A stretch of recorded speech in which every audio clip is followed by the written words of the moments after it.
My name is Naomi Carter, and the night I found the tiny baby boots hidden under my husband's bed, Wade grabbed my wrist so hard I thought the bones in my hand would crack. "Don't touch that," he said. His voice did not sound like my husband's voice. It sounded low, rough, scared. The kind of scared that makes a person dangerous. The little boots fell from my fingers and landed on the wooden floor. I just stared at him. Because Wade had spent 3 years telling me one thing over and over: no baby, not now, not ever. And now there were baby boots under his bed. Before I tell you what happened next, do me a favor. Like this story, subscribe to my channel, comment where you're listening from, and share it with someone who is passing through hell in their marriage.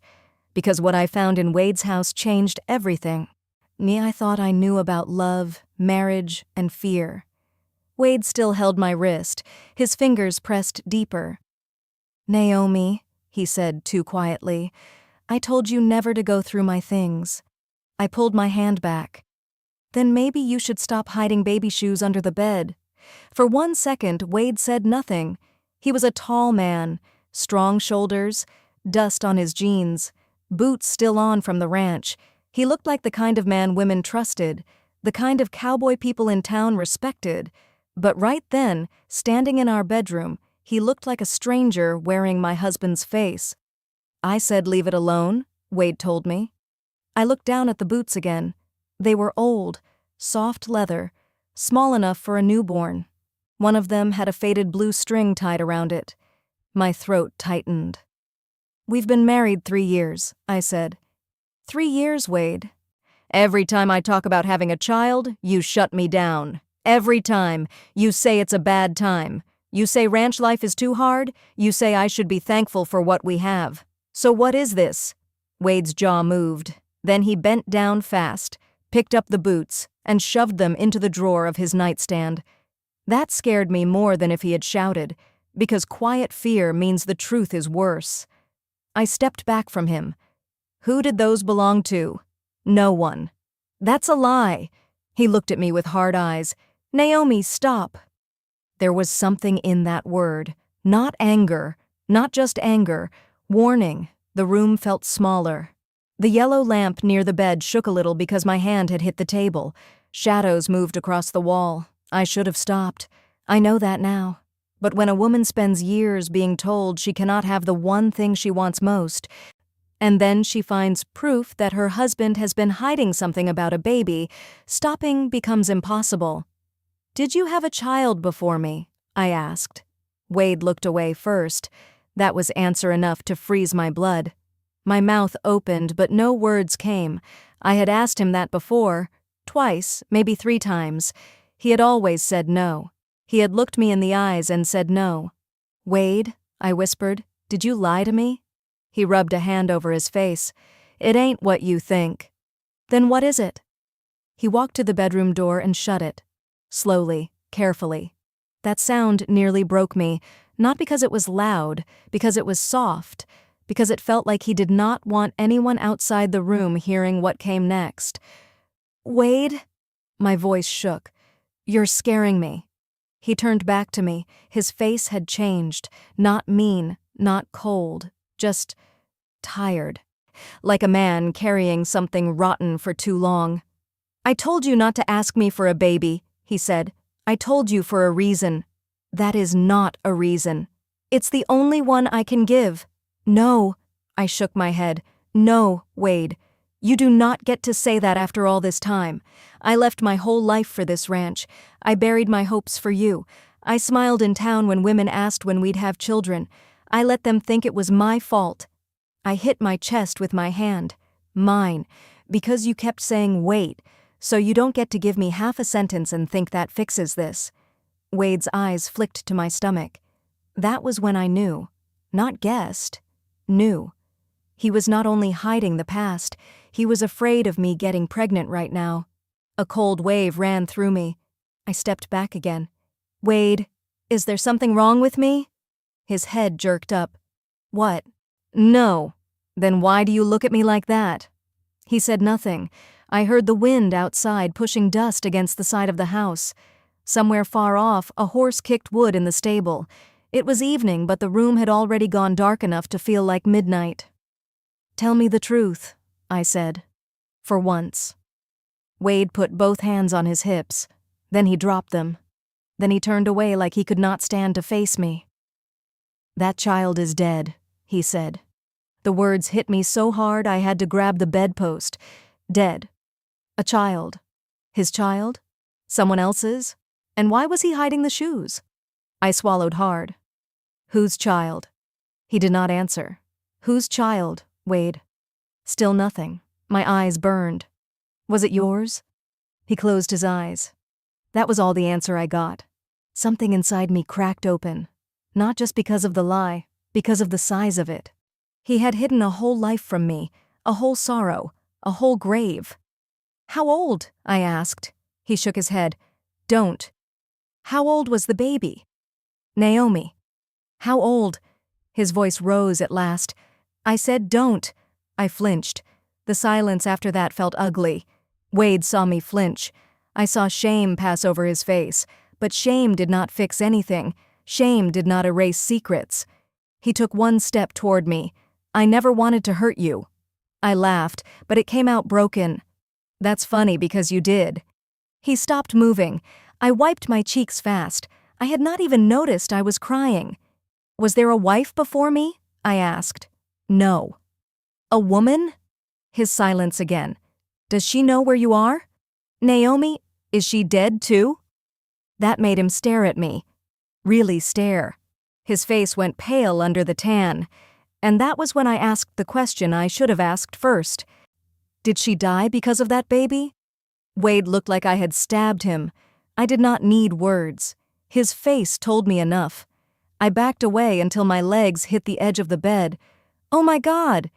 "It was not like that," he said quickly. "Then say what it was like." "I can't." "You can. You won't." He looked toward the drawer again. Those tiny boots were in there, sitting in the dark between us like a ghost. I hated them. I pitied them. I feared them. "Every time I asked for a baby," I said slowly, "you were not protecting our life. You were hiding from your own past." Wade's voice dropped to a whisper. "I was trying to protect you." The room went still. Protect me? From what? From him, I almost asked, but I did not want the answer. I moved to the dresser and grabbed my shawl. Wade took another step. "Don't leave," he said. "Oh, I need air." "It's dark." "I don't care." "Naomi, listen to me." I turned and faced him with tears still on my cheeks. "No, Wade, you listen to me. I am your wife, not a horse you lock in a pen. If there is something in this house, in your past, in your blood in this town, whatever it is, you should have told me before you laid a hand on me in marriage." His face changed at the word blood, just for a second, but I saw it. And once I saw it, I could not unsee it. "What does blood have to do with this?" I asked. "Nothing." "Liar." His breathing got heavier, mine did too. Then I heard it. A sound from outside. Not from the barn, not from the road, from right under our bedroom window. A soft crunch of boots in gravel. Wade heard it too. His head turned fast. Then came a woman's voice, thin, weak, shaking. "Wade." Every hair on my body rose. Wade went pale. The voice came again. "Wade, she knows now, doesn't she?" I could not move. Wade rushed to the window, but I got there first. I pulled the curtain back, and in the dark, standing beneath our bedroom window in a torn dress with dust all over her face, was a woman holding a small wooden cross in one hand. She lifted her head and looked straight at me. Then she said the words that split my world in two. "Ask your husband what happened to my baby." My heart stopped. Not for a second. It felt like it truly stopped. The woman under the window looked half dead. Her hair was hanging loose. Her face was thin. Her eyes were dark and wild, like she had not slept in days, maybe years. The little wooden cross in her hand shook as hard as her fingers, and behind me, Wade said one word I will never forget. "Lena." So he knew her. Of course he knew her. My husband had looked me in the face for 3 years and buried this woman alive inside his silence. I turned from the window slowly. You know her. Wade's mouth opened, then closed. That was enough. I pushed past him and ran for the front door. Naomi, stop! Wade shouted. But I was already in the hallway, then down the steps, then yanking the door open so hard it hit the wall. Cold night air slapped my face. Dust blew across the porch. I ran around the side of the house toward the bedroom window. The woman did not move away. She just stood there waiting for me, like she had waited a long, long time. Wade came behind me, boots heavy in the dirt. Naomi, get back inside. No. I spun around. You don't get to order me now. The woman's eyes stayed on me. You must be Naomi. Her voice was soft, but every word sounded like it came through pain. I nodded once. Who are you? She swallowed. My name is Lena Brooks. Wade stepped between us. This is not the time. Lena gave a sad little laugh. That's what you always say, Wade.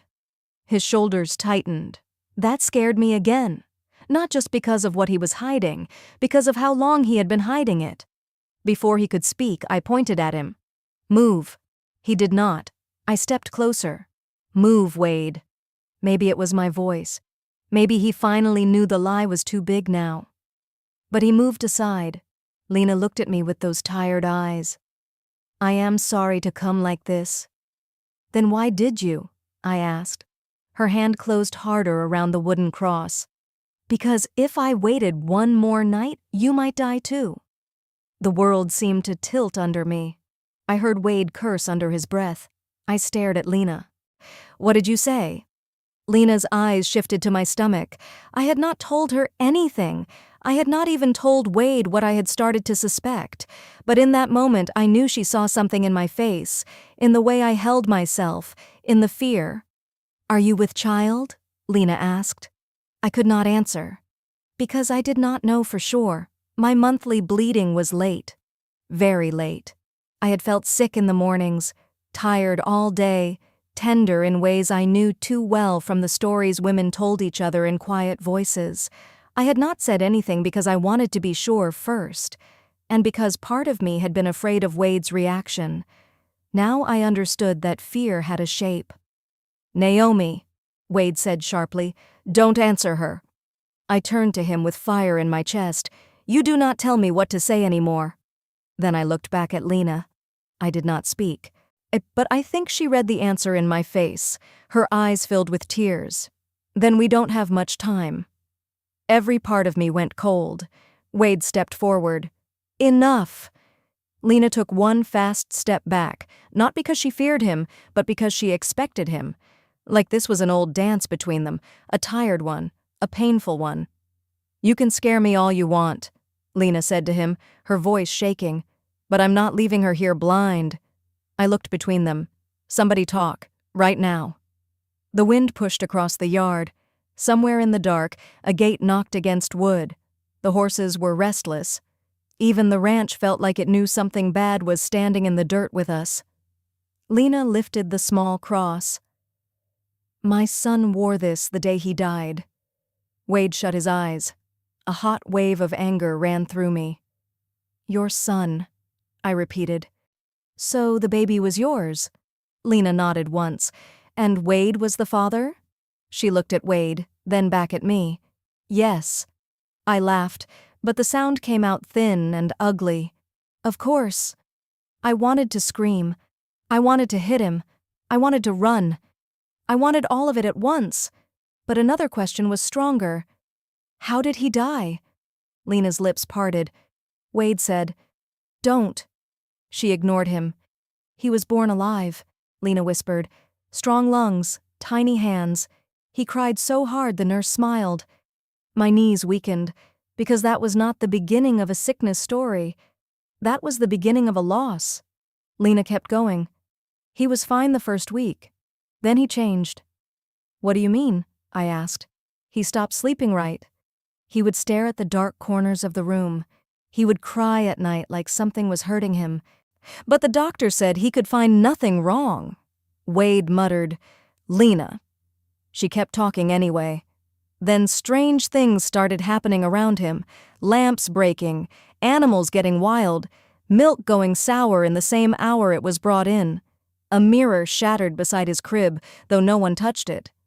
I wanted to reject every word. I wanted to call her mad. But the way Wade stood there, white-faced, jaw tight, unable to deny it, made my skin crawl. "And then?" I asked. Lena's tears fell. "And then one morning," she said, "I woke up and found blood on the crib sheets." I covered my mouth. Wade turned away. "There was blood on the baby?" I asked through my fingers. Lena nodded. "But no wound, no cut, no bite, nothing, just blood." She swallowed. By sunset, he was dead. I took a step back. The whole yard went silent in my ears, and like the night had been packed with cotton. "That makes no sense," I whispered. "It didn't then," Lena said. "It doesn't now." I looked at Wade. "Say something." He rubbed both hands over his face like a man trying to wipe away years. "We were young. That is not saying something. We didn't know what to do." I moved closer to him. "Then what did you do?" His eyes met mine, full of fear and old guilt. "We buried him." I stared at him. "Just like that?" I asked. "Just buried him?" He looked sick. "No." Lena gave a bitter little laugh. "Tell her the rest." Wade said nothing. Lena wiped her face. "After our son died, Wade's father came." I frowned. "Your father knew?" Wade spoke at last, but his voice was empty. "My father knew more than he should have." That made my stomach twist. Lena nodded slowly. "He told us it had happened before." My breath caught. Before, not once, not only their child. Something old lived in that word. I took another step back, away from both of them. "What happened before?" I asked. Neither answered fast enough. My voice rose. "What happened before?" Lena looked straight at me. "In Wade's family, first sons don't always live." I felt my whole body go cold. "What does that mean?" Wade stepped in. "It means stories, old ranch stories, things people say when they need someone to blame." Lena turned on him with more strength than I thought she had.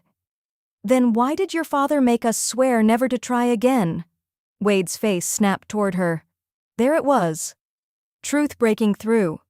I looked at him like I had never seen him before. "Your father told you not to have another baby." He did not answer. "Wade.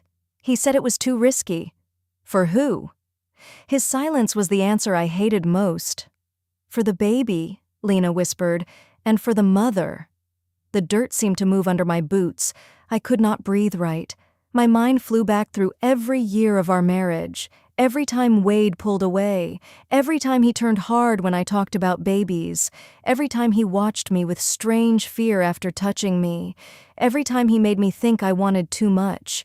He had not just been cruel, he had been terrified. But terror without truth is still betrayal. "Did you marry me knowing this?" I asked him. Wade looked at me, and for the first time since I had met him, he looked weak. "Yes," he said. That one word hit harder than all the others. I slapped him. The sound cut through the yard. Wade did not move. He did not raise a hand. He just stood there and took it, like maybe he had expected it for years. Tears blurred my eyes. "You married me. You let me dream. You let me beg. You let me blame myself." His voice cracked. "I loved you." I laughed again, this time with tears. "Love without truth is a trap." Lena looked away like she knew that too well. I turned to her. "What are you saying I'm in danger from? A sickness? A curse? A lie? What?" Lena held up the cross again. "I don't know what name to give it. I only know what I saw, and I know what Wade's father believed." I froze. Believed what? Lena's face went pale even in the moonlight.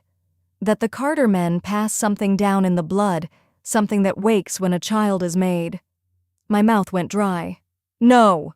Wade snapped. "Stop!" Lena ignored him. He said the women suffer first. Nightmares, bleeding, voices. Then the baby changes. Then, stop! Wade roared. The horses in the stable went wild. I heard hooves slamming wood. For 1 second nobody moved. Then a sharp pain hit low in my belly. I bent fast, a hand going to my stomach. Naomi, breathe. That was all I could think. Just breathe. Wade was at my side in an instant. Naomi? I jerked away from him. Another pain came, stronger. Lena took one look at me and her face lost all color. Too late, she whispered. I looked down. There, under the thin cotton of my dress, a dark stain was spreading. Blood. I could not speak. I just stared at the blood on my dress. The night air felt sharp in my chest. My ears rang. The yard, the house, the horses, Lena, Wade. Everything blurred for one long second. Then Wade grabbed my arm. We're getting you inside. I ripped my arm away. Don't touch me!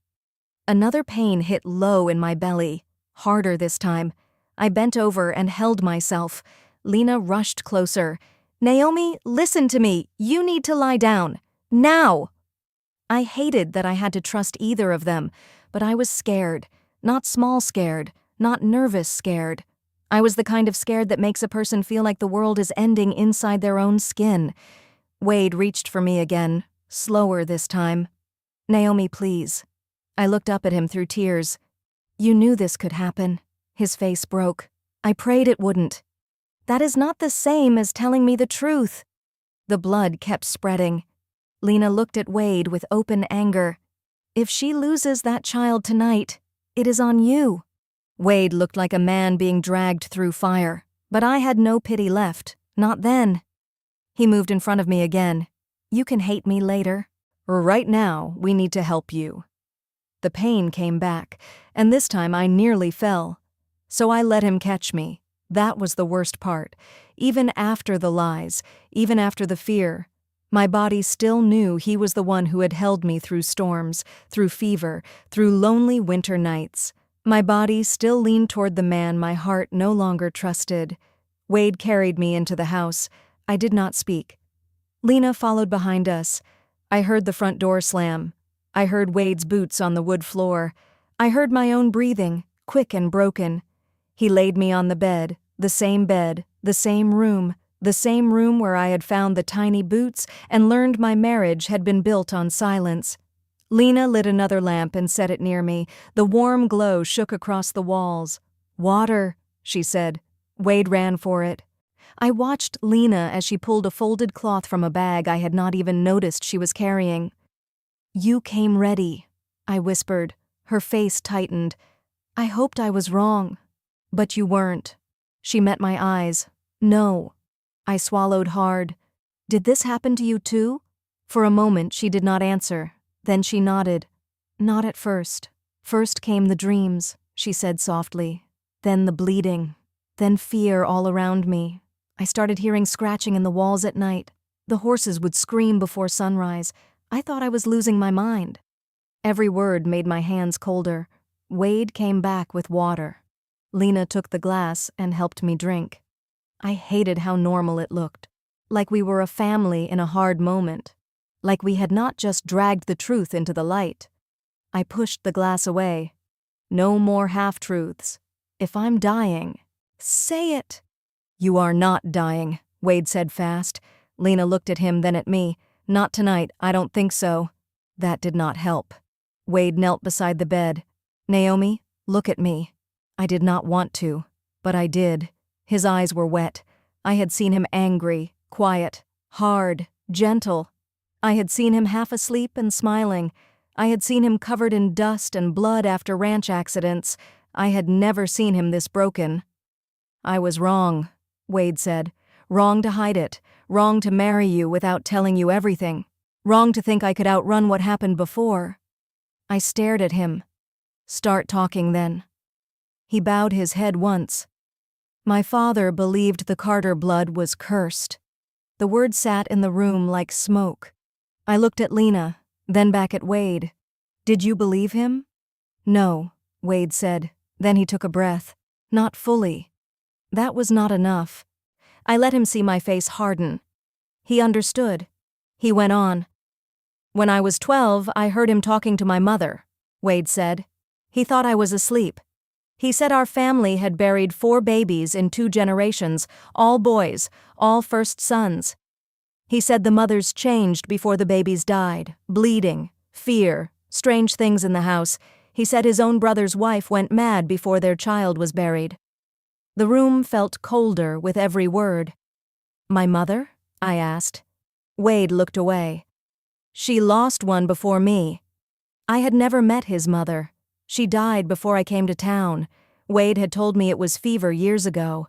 Now I wondered what else fever was hiding. He made it sound like old ranch nonsense, Wade said. Whiskey stories? Family shame? I wanted to believe that. Then Lena got pregnant. Lena turned her face away. Our boy died, Wade whispered. And everything my father said started sounding real. His voice had gone so low I had to strain to hear him. He told me if I ever loved another woman, I would never give her a child. Never. He made me swear it over my son's grave. The words hit hard, not because they made him innocent, they did not, but because I could hear the young man he once was, frightened, grieving, weak enough to let fear rule his whole life. You should have told me, I said again. I know. You should have let me choose. I know. I felt tears burn down the sides of my face. You stole that from me. Wade shut his eyes. I know. Lena sat on the chair near the lamp. He told me he would never marry. I looked at her. He said he would stay alone forever, Lena said. Then I heard he took a wife. I told myself maybe he had finally stopped believing his father. Maybe he had become brave. Then last week I heard from a woman in town that you looked sick in the mornings. I touched my stomach. It still hurt. Not as sharply now, but enough. So you came to warn me, I said. Yes. Why now? Why not years ago? Lena's face folded with pain. Because I hated him, and because I wanted to forget my son ever touched this world. I failed him. Then I realized I was about to fail you too. No one spoke after that. The lamp hissed softly. The wind tapped the side of the house. My body ached. My heart hurt worse. At last, I asked the one question I had been trying not to ask. Am I losing the baby? Wade looked like he would fall apart right there. Lena leaned forward. I don't know. That honest answer hurt less than all Wade's lies. I closed my eyes. For a moment, I saw the dream I had carried for years, a little child in the yard, small boots on the floor, a laugh in this lonely house, a tiny hand in mine. Then I opened my eyes and looked at the blood on my dress. I need the doctor, I said. Wade stood at once. I'll get him. Lena grabbed his wrist before he could turn away. Not Doc Harrow, she said.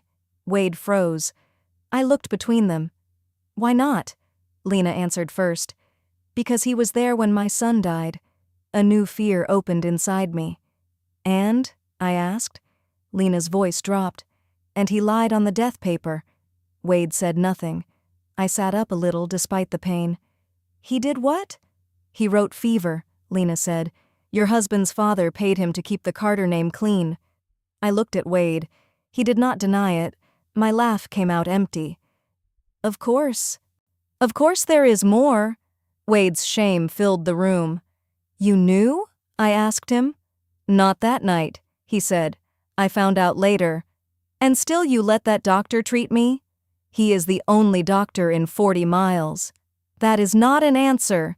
Wade looked down. I pressed my hand to my mouth. For 1 sick second I thought I might throw up. Everything around me was rotten. The town, the family name, the doctor, the vows, the bed I slept in. Then another pain twisted through me, and I grabbed the blanket. Lena came to my side. Naomi, listen. There is a midwife in Briar Creek. Her name is Martha Bell. She helped my cousin after a bad labor. She is honest. How far? I asked. An hour by horse if the road is clear. I'll go, Wade said. No, Lena said at once. If Martha sees you, she may refuse. She knows the Carter name. I looked at Wade. Then Lena goes. "I'm not leaving you alone with him," Lena said. That surprised me. Maybe because no one had protected me all night. Not really. Then Wade said quietly, "I'll bring Martha." Lena stays. We both looked at him. He stood there in the lamplight, dust still on his clothes, guilt all over his face. "You shouldn't trust me," he said. "I know that, but I swear to God, Naomi, I will bring her back." His voice broke on my name. For one weak moment, I almost believed the man I married was still somewhere inside him. Then I remembered the tiny boots. "Go," I said. Wade nodded once and turned. But before he could reach the door, a hard knock hit the front of the house. 3 knocks. Slow. Heavy. All of us froze. No one in ranch country knocks like that after dark unless something is wrong. Wade moved first. He reached into the top drawer and pulled out his gun. That scared me, but not as much as the look on Lena's face.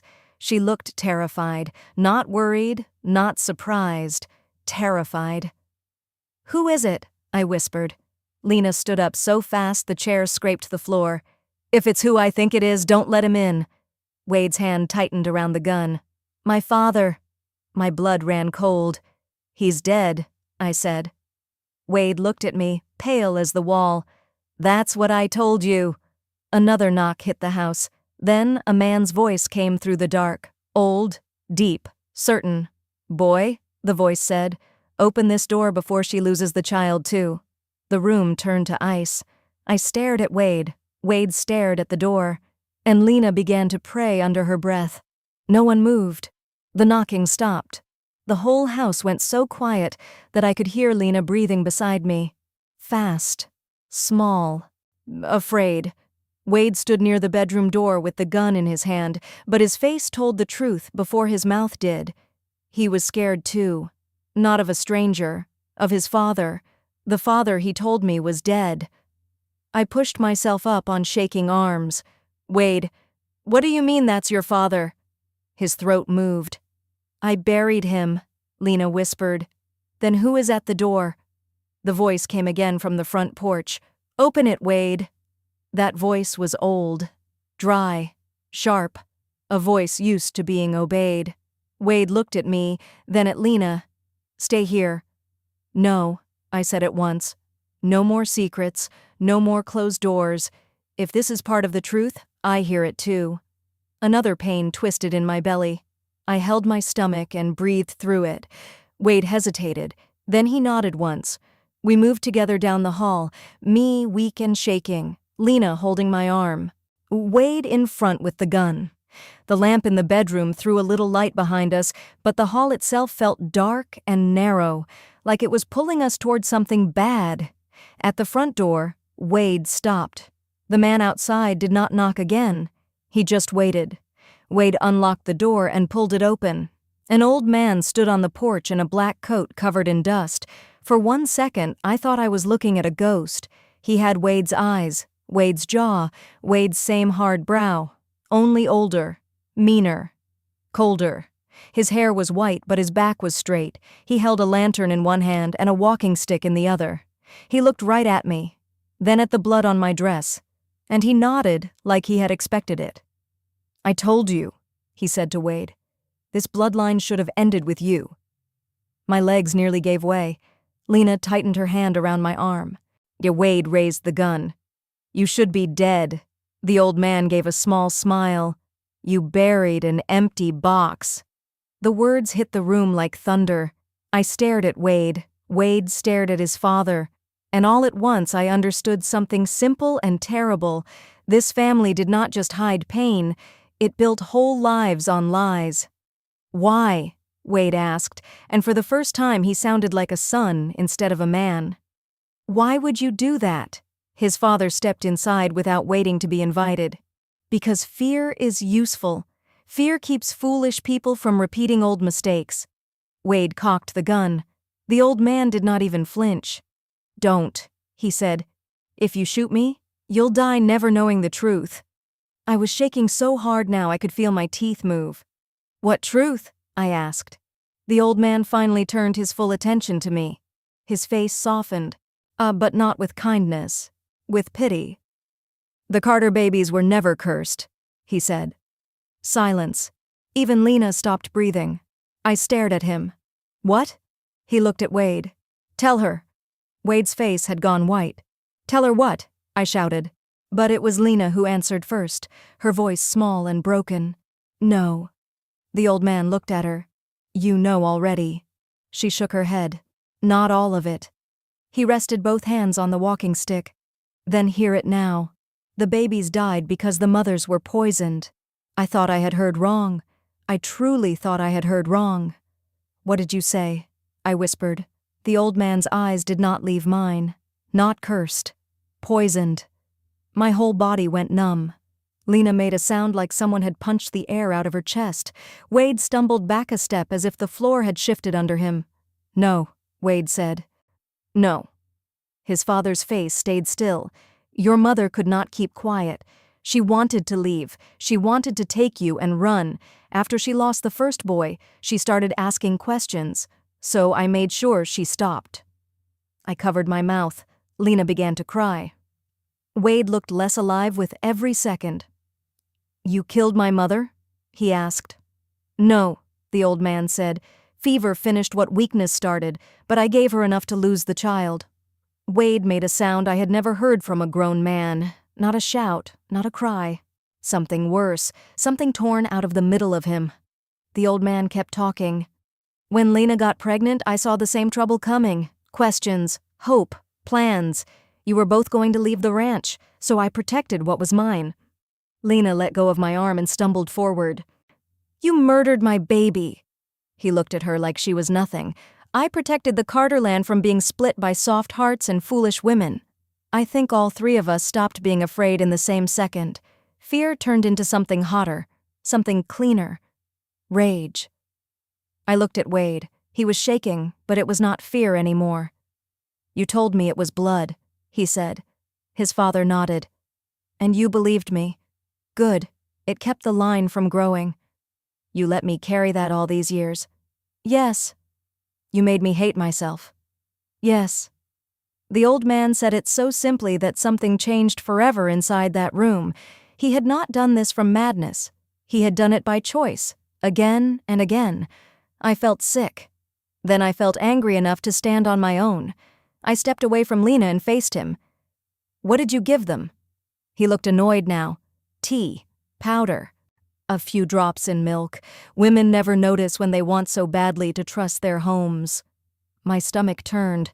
The tea. For one horrible second, I remembered every bitter cup I had swallowed in this house. Every time Wade was away and one of the ranch hands said the old pantry recipe would calm my nerves. Every time I woke dizzy and blamed the heat. My hand flew to my belly. The old man saw it and smiled a little. "You've already taken it, haven't you?" he said. That's why the bleeding started. Wade roared and lunged. The gun fell from his hand as he grabbed his father by the coat and slammed him into the wall. The lantern crashed to the floor and rolled, light spinning across the room. "You touched her?" Wade shouted. "You touched my wife?" His father coughed but still smiled. "I had to. Since you were too weak to end it yourself." Lena ran for the kitchen. I knew what she was doing before she came back. She had a heavy cast-iron skillet in both hands. The old man saw her too late. She swung. The skillet hit the side of his head with a sick sound. He dropped hard. Wade stepped back, stunned. Lena stood over the body, shaking and crying, skillet hanging in her hand. No one spoke for one long second. Then the old man groaned. "Still alive."